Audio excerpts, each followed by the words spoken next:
उद्धव साहेबांनी पुन्हा एकदा मन जिंकली. हो, काल महाविकास आघाडीच्या मेळाव्यामध्ये उद्धव साहेबांनी जाहीर केलं की तिन्ही पक्ष मिळून जो कोणी मुख्यमंत्री पदाचा चेहरा देईल त्याला मी आणि शिवसेना बिनशर्त पाठिंबा देईल. याच्यातून हेच अधोरेखित झालं की सत्तेची लालसा नेमकी कुणाला होती. उद्धव साहेबांना मुख्यमंत्री पदामध्ये काही स्वारस्य नव्हतं. जर भाजपनी अडीच वर्षाचा फॉर्म्युला गुपचूपपणे मान्य केला असता तर कुठलाही सर्वसामान्य शिवसैनिकही त्यावेळेस मुख्यमंत्री पदाच्या खुर्चीवर बसला असता. पण भाजपनी त्या गोष्टी अमान्य केल्या, ऐन टायमाला शब्द फिरवला आणि त्याच्यामुळे काही अशी स्थिती निर्माण झाली की उद्धव साहेबांना स्वतःहून पुढे यावं लागलं. उद्धव साहेबांना मुख्यमंत्री पदाची गरज कालही नव्हती, आजही नाही आणि उद्याही नाही. कारण उद्धव साहेब हे शिवसैनिकाचे पक्षप्रमुख आहेत.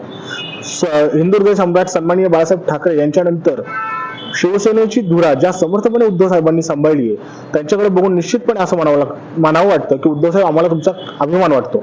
अत्यंत अडचणीच्या काळात देखील उद्धव साहेब आज पहाडासारखे उभे आहेत. त्या दिल्लीश्वरांपुढे स्वतः तात मानेने उभे आहेत आणि महाराष्ट्राचा स्वाभिमान, महाराष्ट्राची अस्मिता त्या दिल्लीश्वरांना दाखवून देत आहेत. काही लाचार झाले दिल्लीश्वरांपुढे, त्यांना मग उद्धव साहेबांच्या गाडीवर हल्ले काय करतील, शेणफेक काय करतील, पण त्याच्यातून उद्धव साहेब डगमगलेले नाहीये. उद्धव साहेबांचा आज आम्हाला अभिमान वाटतो आणि निश्चितपणे उद्धव साहेब जो आदेश देतील तो आदेश आम्हा शिवसैनिकांना मान्य असेल. जय महाराष्ट्र.